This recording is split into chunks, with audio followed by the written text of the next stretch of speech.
5,000 হজযাত্রী। সেখানকার সবশেষ খবর জানাতে আশকোনা হজ ক্যাম্পে আছেন সহকর্মী মুজাহিদ শুভ। বিস্তারিত জানবো তার কাছ থেকে।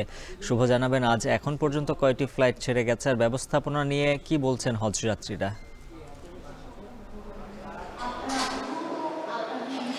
উজ্জ্বল হাফিজ, আমরা প্রত্যেক বছর হজ ব্যবস্থাপনা নিয়ে হজযাত্রীদের মধ্যে যে এক ধরনের ভোগান্তি দেখি বা গণমাধ্যম কর্মী দেখলেই যে তারা একেবারে কথা বলার জন্য উন্মুখ হয়ে থাকেন, সেই চিত্রটি আসলে এবার তেমন দেখা যাচ্ছে না। কারণ আপনি জানেন যে গতকালকে যে 4,100-র মতো হজযাত্রী যারা প্রথম দিনে রওনা দিয়েছিলেন, তাদের মধ্যে কেবল 6 জন ভিসা জটিলতার কারণে যেতে পারেনি। আজকে দ্বিতীয় দিনের চিত্র হচ্ছে যে আজকে মোট 13টি ফ্লাইট আসলে ছেড়ে যাবে। এর মধ্যে আমরা রাত 2টা 10 থেকে যাত্রা শুরু হয়েছে এবং মধ্যরাত 2টা 10 থেকে এবং আজকে রাত 10টা 10 পর্যন্ত এরকম পর্যায়ক্রমে ফ্লাইটগুলো চলতে থাকবে।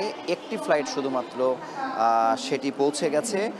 আর এই 13টি ফ্লাইটের মধ্যে আমাদের অ্যাপসে দেখাচ্ছে যে 10টি ফ্লাইট প্রসেসিংয়ে আছে, একটি তো ছেড়ে গেছে, একটি আকাশে আছে, 2টি বোর্ডিং করছে এবং বাকিগুলো প্রসেসিংয়ে আছে। তবে এখন পর্যন্ত যত যাত্রী বুকিং করেছেন আজকে যারা যাবেন, এদের মধ্যে ওয়েবসাইটে দেখাচ্ছে মাত্র 2% যাত্রী যারা আছেন তারা বুকিং করেন না, অর্থাৎ তারা আসলে যাবেন কি যাবেন না বা কোনো ধরনের জটিলতায় পড়েছেন কিনা সেই তথ্য আমাদের কাছে এখনও জানা নেই।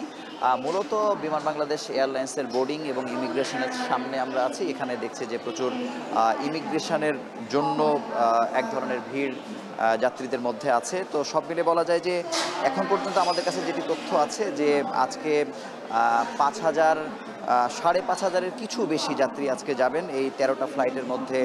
এখন পর্যন্ত সুশৃঙ্খলভাবে যাচ্ছে, একটি ফ্লাইট কেবল এখন পর্যন্ত পৌঁছেছে। বাকি খবরগুলো আমরা পর্যায়ক্রমে আপনাদের কাছে জানাবো এবং ভোগান্তির কোনো খবর থাকলেও সেটিও আপনারা জানবেন। তো এই ছিল এখানকার সবশেষ খবর। উজ্জ্বল হাফিজ।